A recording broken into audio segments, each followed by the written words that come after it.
Hi, everyone, and welcome to episode 38 of Diabetics for Diabetics Radio. Today's episode is titled, If I Were Diagnosed Yesterday, What Are the Things That I Would Do? So this is a partner to episode 37, where I covered the things I would not do if I were diagnosed today, knowing what I know, having had diabetes for over 20 years.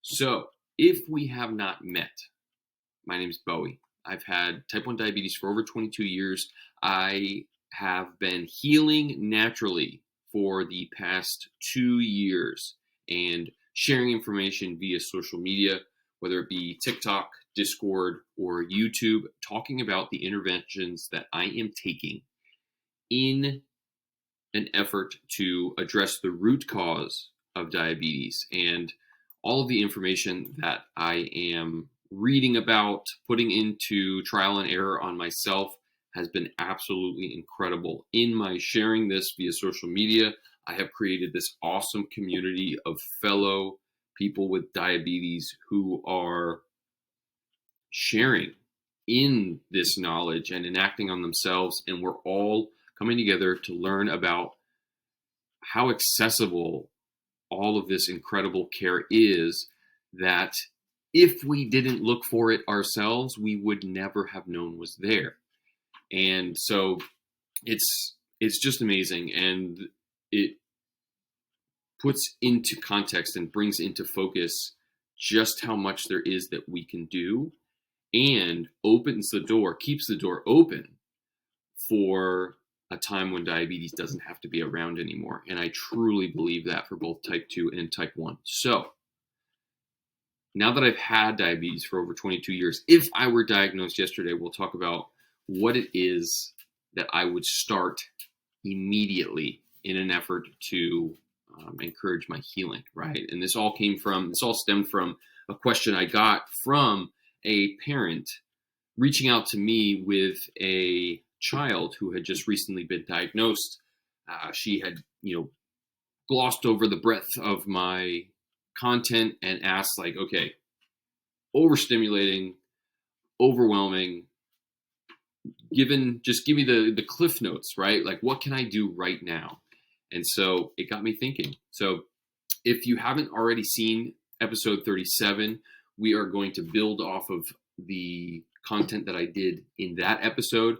Again, no healing journey is strictly things you need to do. It is simultaneously things you need to stop doing combined with things you need to start doing in its place. So I have already covered the things that we need to stop doing, and I've covered it in a similar fashion in both episodes, physically, emotionally, and mentally. So now we're going to talk about the things to put in their place. All right.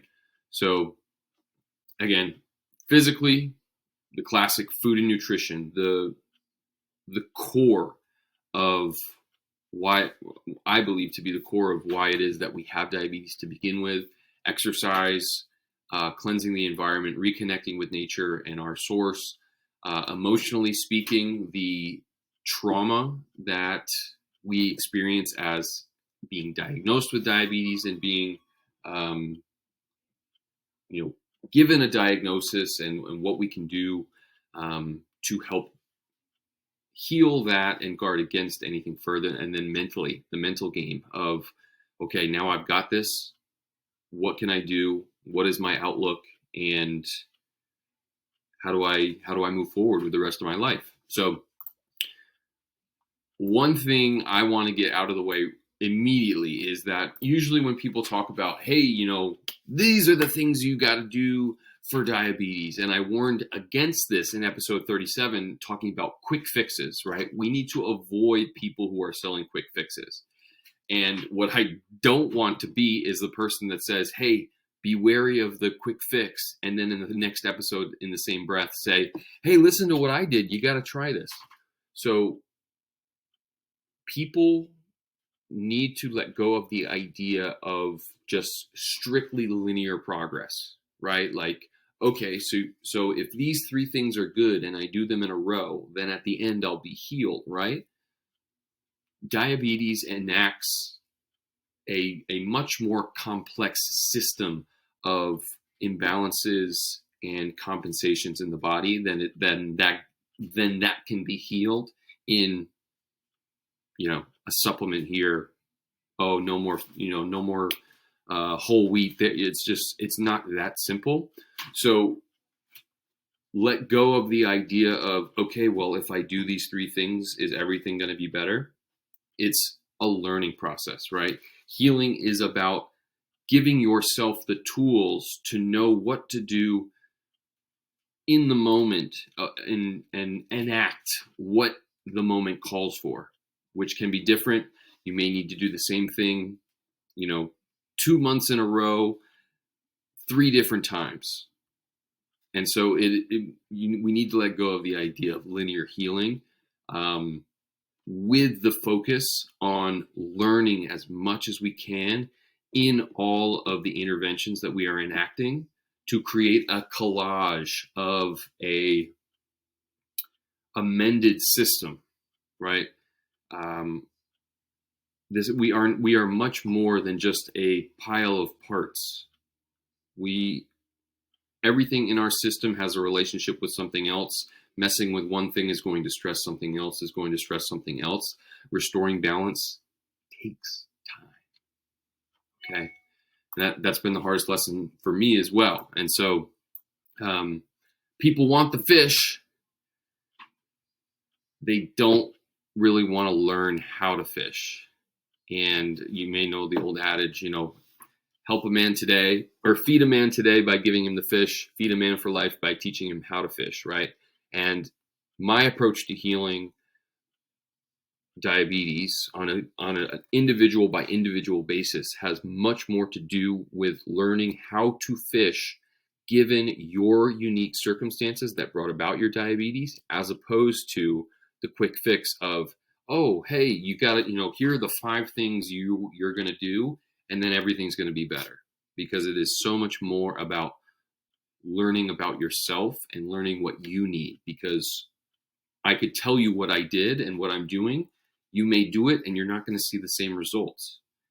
And that doesn't make what I said worth any less.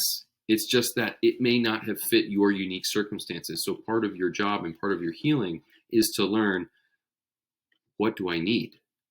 And that's part of the how to fish aspect of healing. So we're going to talk on both sides of this as we move forward. So keep your mind open. Now, this is more of a statement for those who are younger in their life and their diagnosis, but it's true for everyone, regardless of how old you are. But diabetes is a disease that is going to call for you to go against the grain.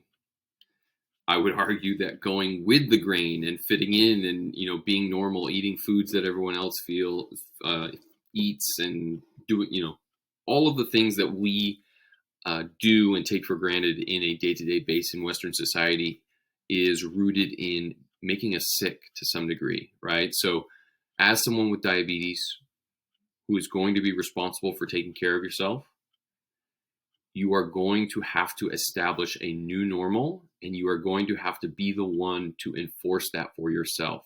And it can be intimidating. It can be a little overwhelming at times, but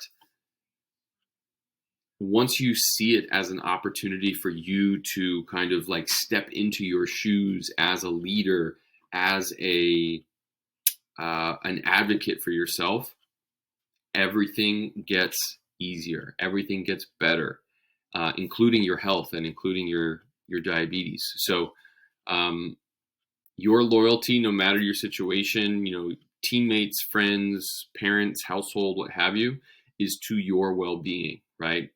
And so pre-diagnosis, post-diagnosis, there's going to be changes. There are going to be things that you used to do that you enjoyed that might not be so much fun anymore, or things you wish you could do again, but every time you do them, your body tells you no, right? So each break from an old hurtful habit needs to be seen as a statement of self-love. I am changed. Things are changing. New things are being asked of me, and I'm able to step up and do them in the name of my health, which is what matters most to me. So let's go ahead and get started with the physical aspect. Okay, what are we feeding ourselves? I mentioned before that I would argue that diabetes is at the root of just about everything. Food is at the root of just about everything related to diabetes, right? From a mineral imbalance standpoint, managing inflammation and making sure the body has the resources it needs to do what it needs to do. So it involves changing your food. And I mentioned in the episode 37, almost everyone with a new diagnosis is being told, no, you don't need to change your diet. Don't change your food. It's got nothing to do with diabetes, at least type 1. So don't worry about it. Not the case. You can absolutely help your cause so much by modifying the way that you eat. So healing begins with food. I have stuck to whole foods and increasing the number of healthful spices. So whole foods is a very, generic term. It can mean a lot of different things. It's going to be a little bit different for every person, but fruits, vegetables, beans, nuts, seeds, and then free range, pasture raised, as clean a quality, as clean a source of animal proteins as possible. This includes eggs, chicken, beef.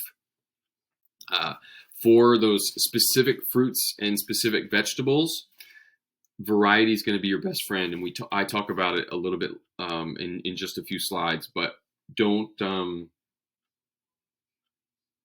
think that like, oh, this is the wrong fruit, oh, this is the wrong vegetable, need to avoid this one, need to avoid that one.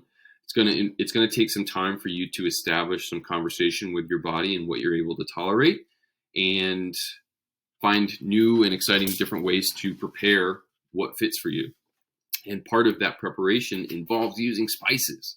There's a lot of incredible benefits, health benefits in spices, herbs, minerals. We think of salt as kind of this like, oh, it's just salt.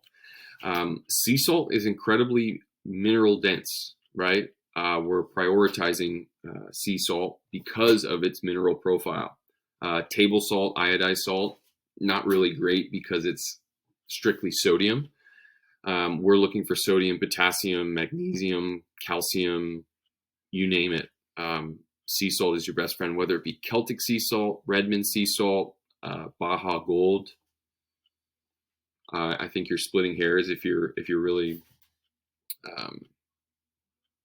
getting ticky-tack with brands, but salt and pepper, rosemary, thyme, coriander, cumin, turmeric, cayenne, a lot of those Middle Eastern and Eastern spices. Clove is another great one. Ginger are amazing, so good for your health. And a lot of them specifically have to do with blood glucose. So I use these frequently in my food. I mentioned before it's going to be a little bit different for everyone. One of the hardest things about a new diabetes diagnosis is the discernment. Like what is noise? What is something that I can actually do? What's feasible for my household, my family, myself? There's going to be a lot coming at you, right? You've got people telling you, oh, if you eat only blueberries for 3 months, your diabetes will be gone. You've got other people saying, well, I've only had ground beef for 4 years and I no longer have type 2. It's like, okay, both are seeing results. I don't know who to believe. I don't know what to do. And believe me, I have been there before. I have done, I've been fruit only for a few weeks at a time. I've gone vegan for a few months. I've been ketogenic for several bouts of a couple months at a time. They all had their unique benefits and drawbacks. None of them were the answer for me at the time, because I was just doing the diet to do the diet without actually taking any of the information that I was learning from it and enacting it. So give yourself time to see what fits, try things out, give yourself time. What I have landed on, okay? what I have done is fruit and vegetable dense, right? So the fruit and vegetable take up the greatest volume of the food that I eat. I am not a picky eater. I don't have any digestive issues or um, what's the word I'm trying to think of? Allergies. So no no drawbacks for me. I like to mix it up. Brussels sprouts, bok choy, broccoli, cauliflower, um, green peppers, red peppers, jalapeno peppers, poblano, all the whole range. There's nothing I'm not willing to try at least once. Um, I like mixing colors, partially visually, just because I like color, but each color is going to deliver a different nutrient profile, right? The reds, the oranges, the yellows, the greens, okay? So be sure to mix in little bits and pieces of those into your meals, okay? And then animal proteins, eggs, chicken, beef, organ meats. You can do pork. You have to be very diligent about where your food is being sourced. Like I covered this in episode 37, but if you are buying meat from animals that ate bad food, it's the same as you eating that same bad food, right? So you need to be very conscious of what your animal proteins ate before they were processed. So um, those are the main meats. Organ meats from grass-fed animals are some of my favorite. I enjoy kidneys. I enjoy liver. Those are some of my favorites for the nutrients that they deliver. I have minimized my grain consumption. So things like rice, things like potatoes, things like any sort of whole wheat tend to mess with my blood sugars still. I believe there will be a point when they won't, but as of right now, I stick to squash. I will eat the occasional potato. If I bake them, I will sometimes bake them, cool them off, and then reheat them. That's a great way to um, minimize the effect on your blood sugar. Um, Ancient grains, things like kamut, bulgur, quinoa, those are all excellent options and great swaps for times when you eat rice or times, if you're going to eat pasta. I do not eat, head to episode 37 to stay up on what the things that I'm not eating. But yeah, avoiding any sort of enriched grain. Fat sources, so sticking to nut butters, almond butter, peanut butter, olive oil, grass-fed butter when available, avocados. I avoid avocado oil just because of the recent press that they've gotten in a lot of avocado oils not actually being oil from avocados. And then coconut oil. Coconut oil is a superfood in my eyes in terms of its fat content and healthful benefits. And then, like I mentioned before, spice and seasoning. I am not shy on seasoning my food.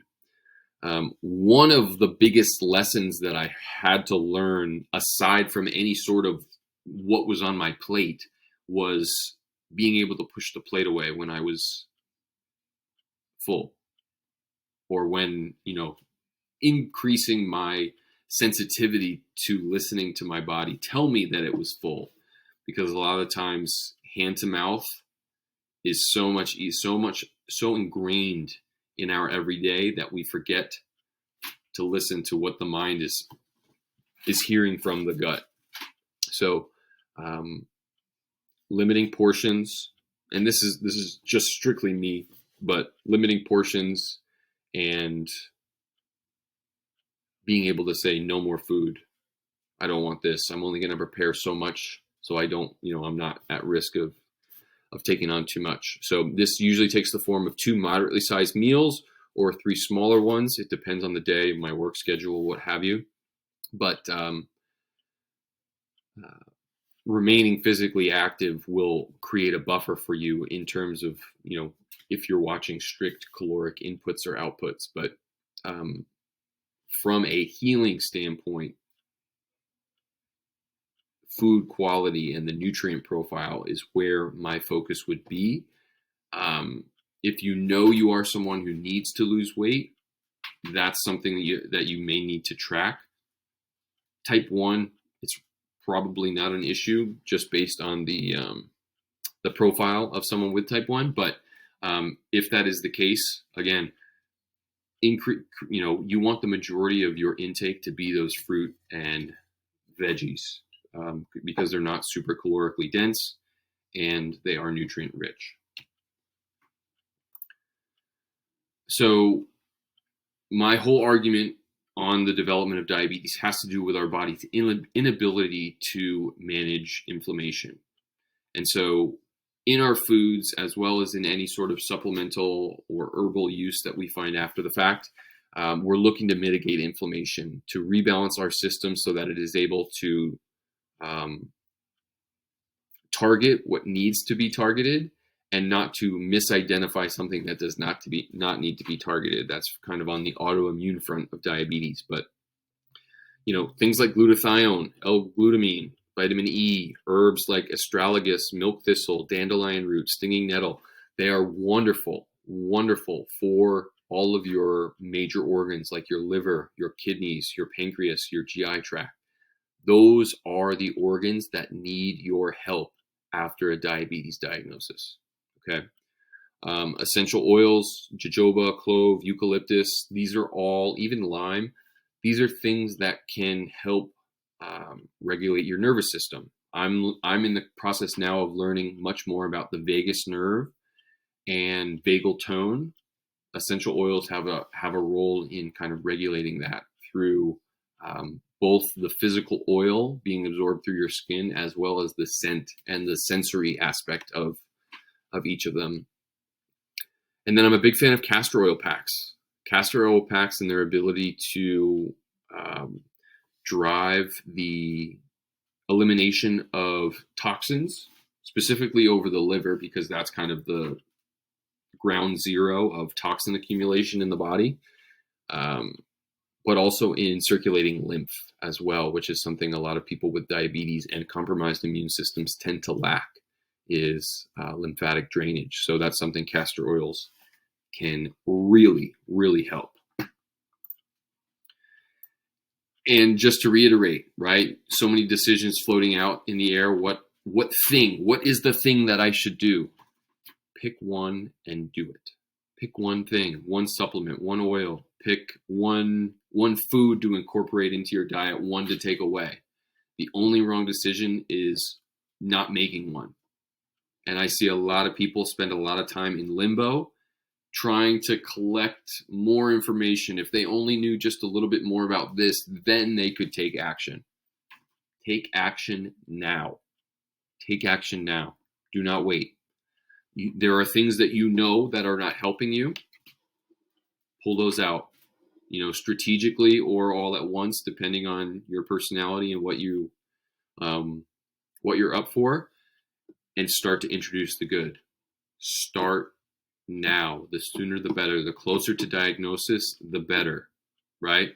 I equate that to, like, if you're driving your car without your hands on the wheel and the car starts to, you see the car starting to veer off, the sooner you can start to take out the bad and introduce the good, the sooner you can get your hands on the wheel to change.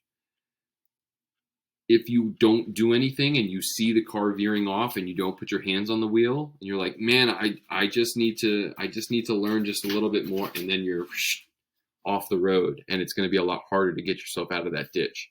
So act now. Act now.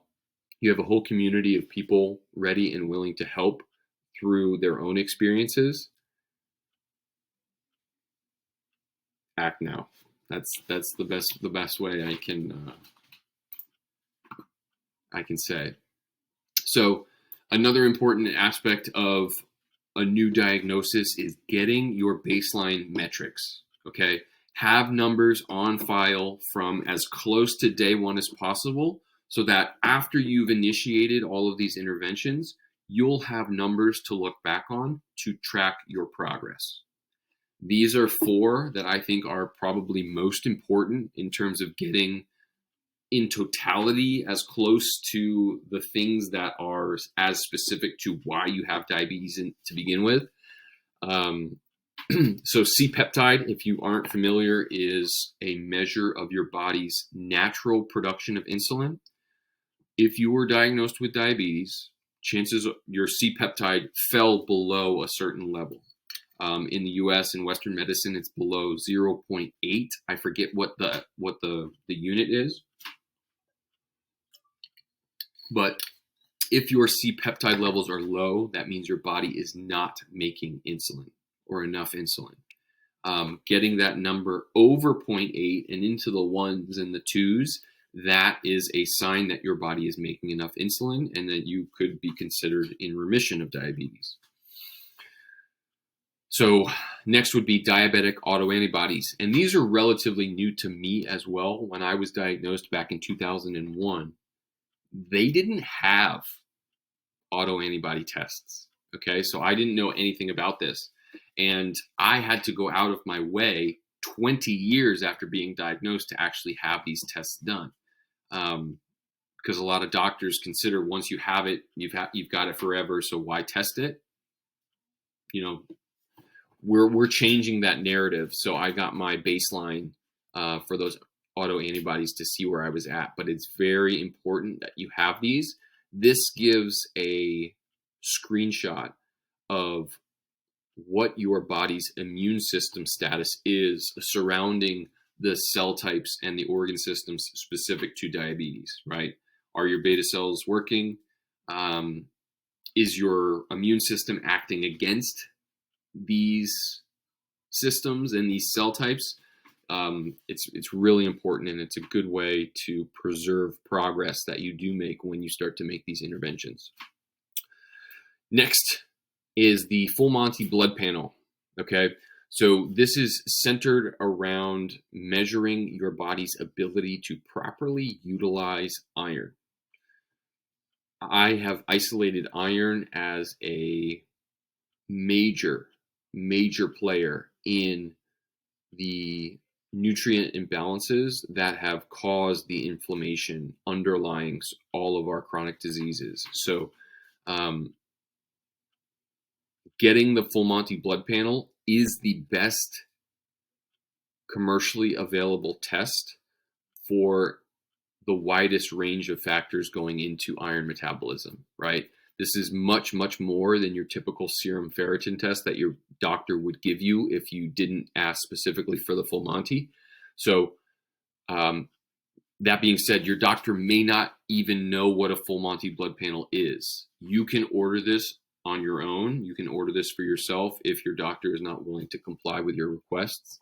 But it's going to give you a whole litany of different iron metrics, as well as the supporting cast of minerals that are going to help show you if you are able to use the iron in your body.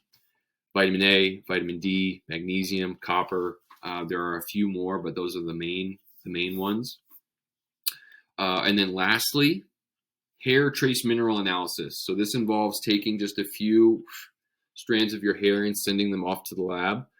The way our metabolism works and hair follicles work is they accumulate. They're made of minerals, basically. And if your body has an overabundance or an underabundance of certain minerals, it gets deposited in your hair. So the HTMA is looking at your hair samples and measuring the content of specific toxins, heavy metals, regular electrolytes in your body. And so it's not perfect in that some people would argue that it's not always accurate. It's not, 100%. I like to have it on file, again, just as a reference, so that when I do another HTMA, I have a basis of comparison to see what's changing.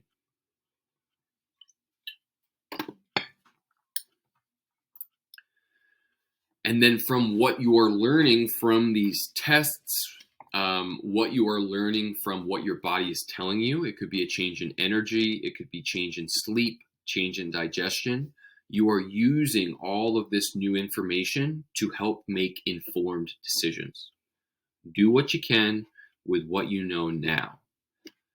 If you find out in one of those tests that you have a huge imbalance, right? Like I was super low in magnesium, I was super low in vitamin A and vitamin D.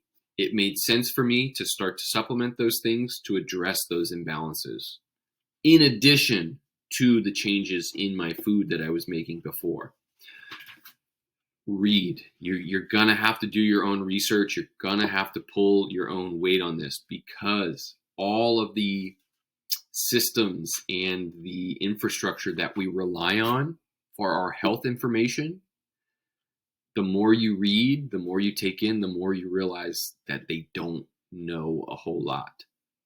Doctors, Western medicine in general, is so hyper-focused on symptom management and pharmaceuticals.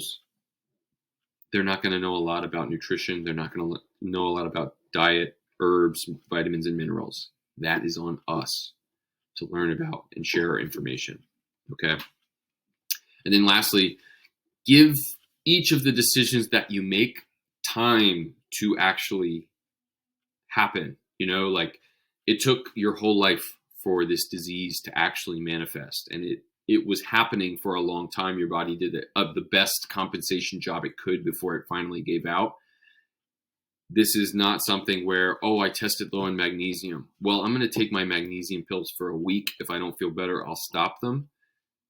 It's not that quick. This is going to require some patience and persistence on your part. All right. So, for example, this is how one of these went for me. So, found out through my first full Monty blood panel that I had elevated iron levels. I got to reading about iron recycling system and all of the supporting nutrients that I would need. Copper, magnesium, all those A, D, E, K, the fat-soluble vitamins. I started to eat foods that had those, and I started to limit the amount of foods that had reduced iron added to it.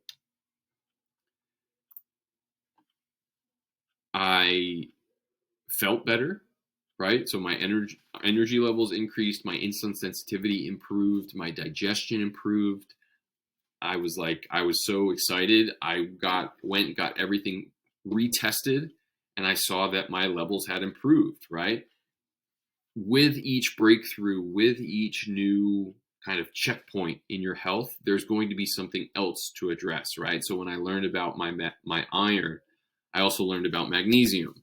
I also learned about kidney health and liver health, and this went on its own separate tangent after that. But like I said, it's a game of persistence.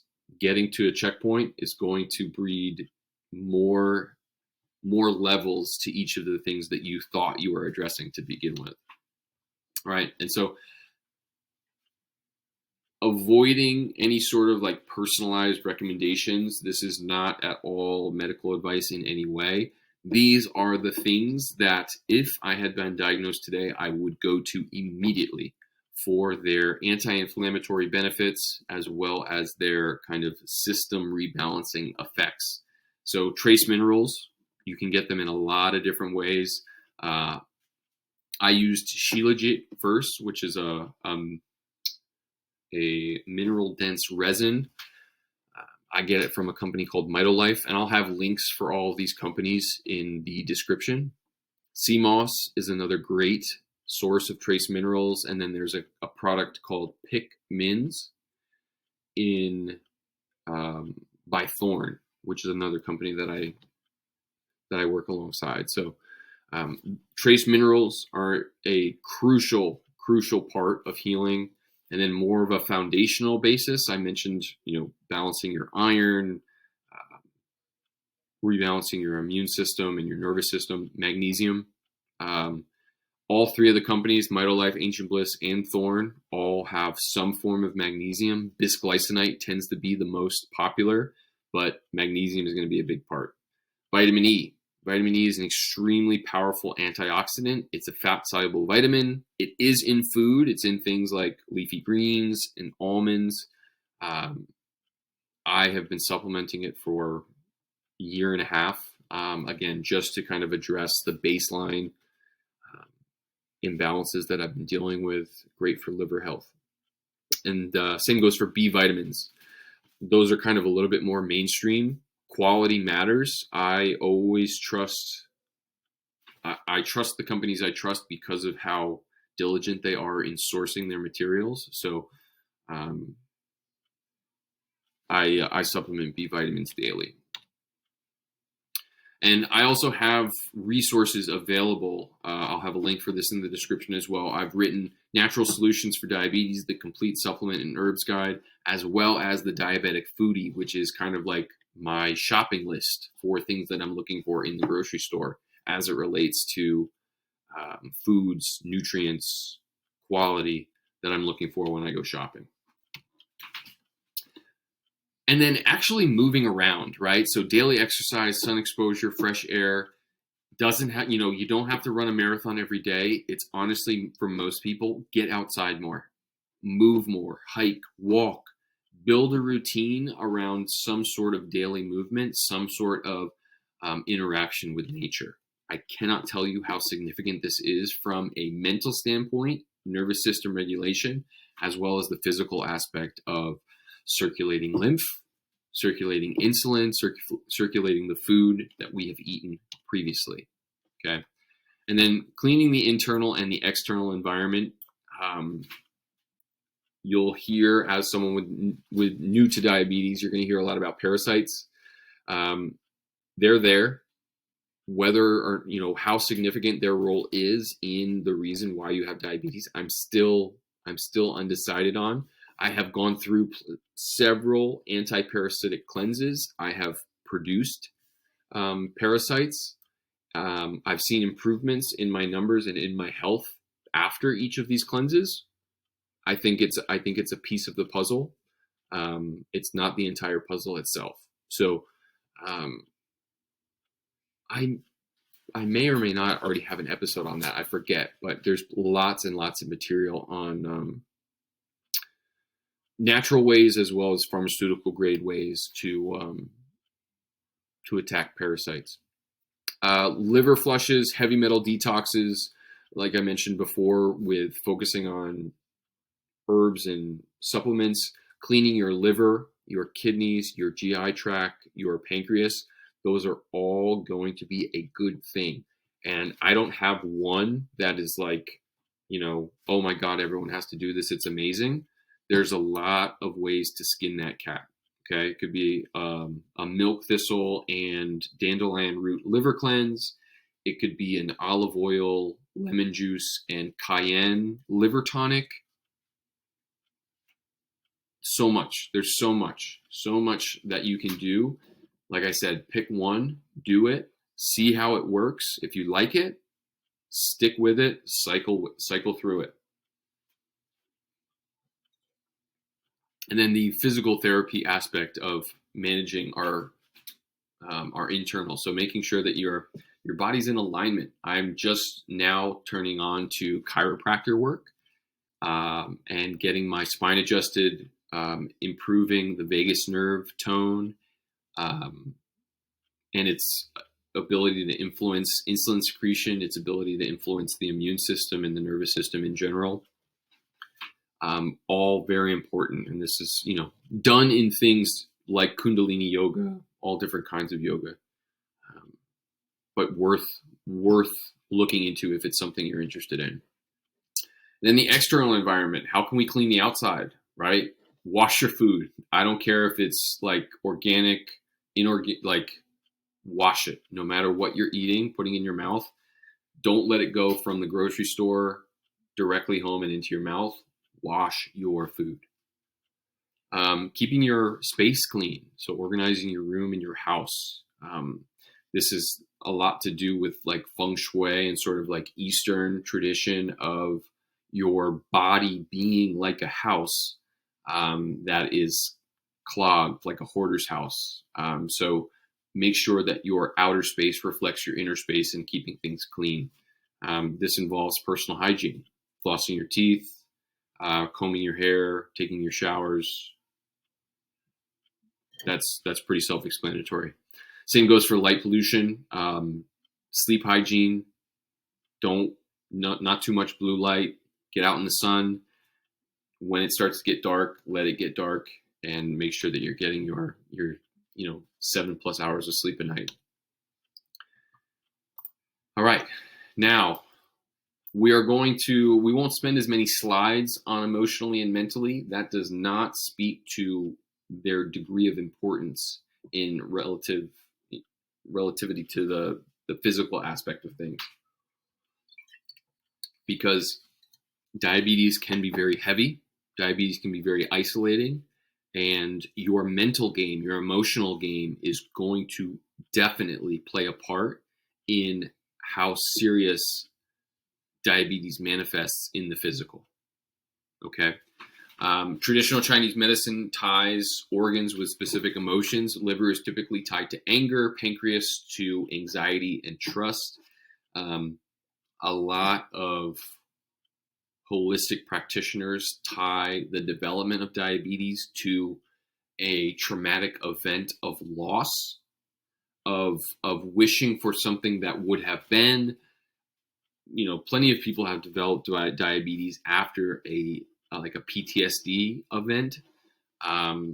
So in terms of processing emotions, it is so important to find a healthy outlet for those. It could be cognitive therapy. It could be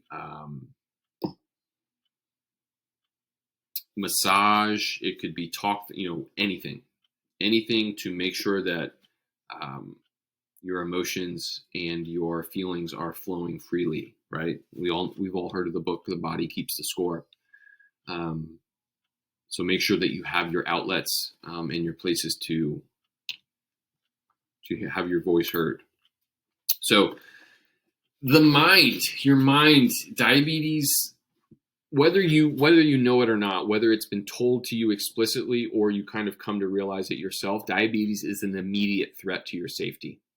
Okay. Am I okay? Is there something wrong with me? Do I need to be taken care of my whole life?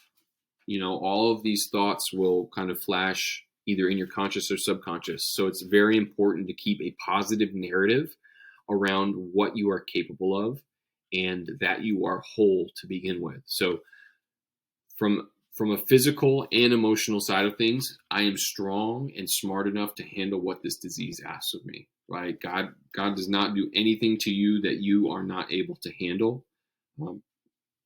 In learning how to fish as opposed to just getting the fish, I am learning how to speak with my body, how to listen to my body when it's asking for what it needs, and building a relationship with it by delivering what it's asking for when it needs, and creating this synergistic relationship.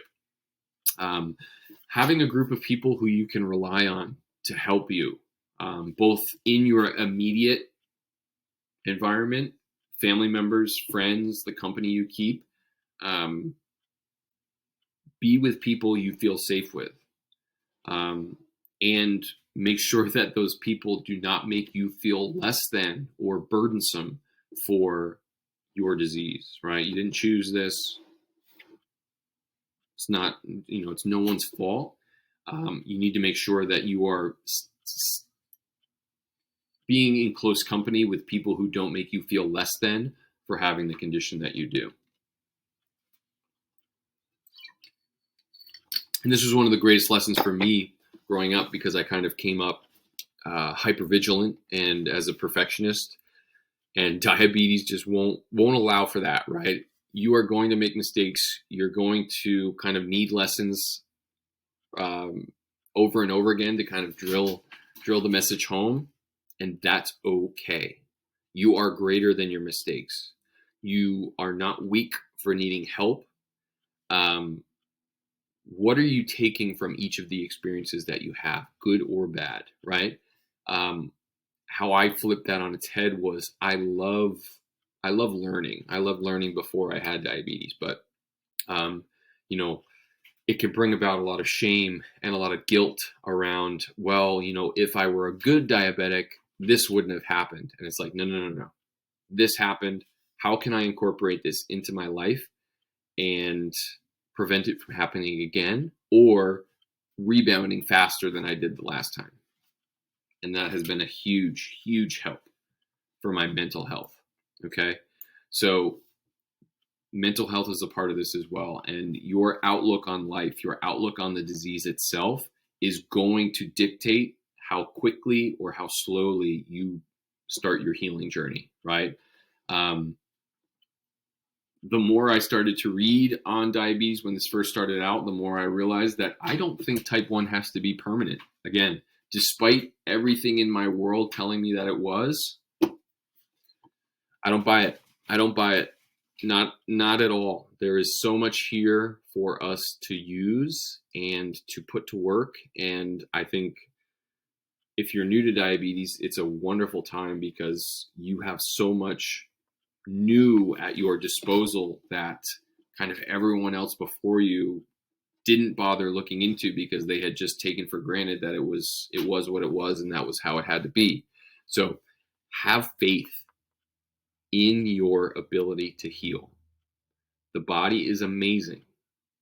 And as you continue on your life journey, you will always be reminded of that. The body is amazing and it can do amazing things if you give it the resources to do so, right?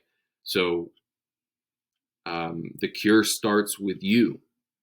So many people are looking outwards, like who can help me? Who's going to cure this? And people need to start pointing the thumb as opposed to the finger. It's the cure for you is going to start with you. So let that sink in. It starts with you.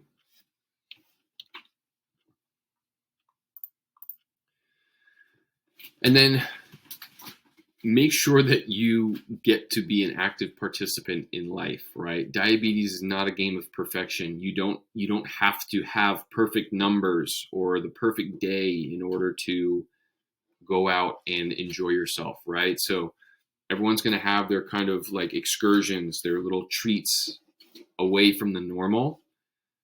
And that's wonderful. That's a part of being a human, I believe. So let yourself enjoy them without the shame, without the guilt, just with keeping them a treat. And I mentioned this in episode 37 was a lot of people have treats so often that it's not a treat anymore. If you have a treat every day, that's not a treat. That's just part of your diet, right? So make sure that you are keeping those little excursions and not part of the normal routine. Live your life in a way that small breaks in your routine won't throw you into chaos, right? The grain of sand in the gears. No, build yourself up, whether it be through weightlifting. My physical fitness has been an absolute lifesaver in my body's ability to rebound from, not so great decisions on a food basis or a sleep basis. But I've been able to rebound every time because of my commitment to the surrounding things that support me.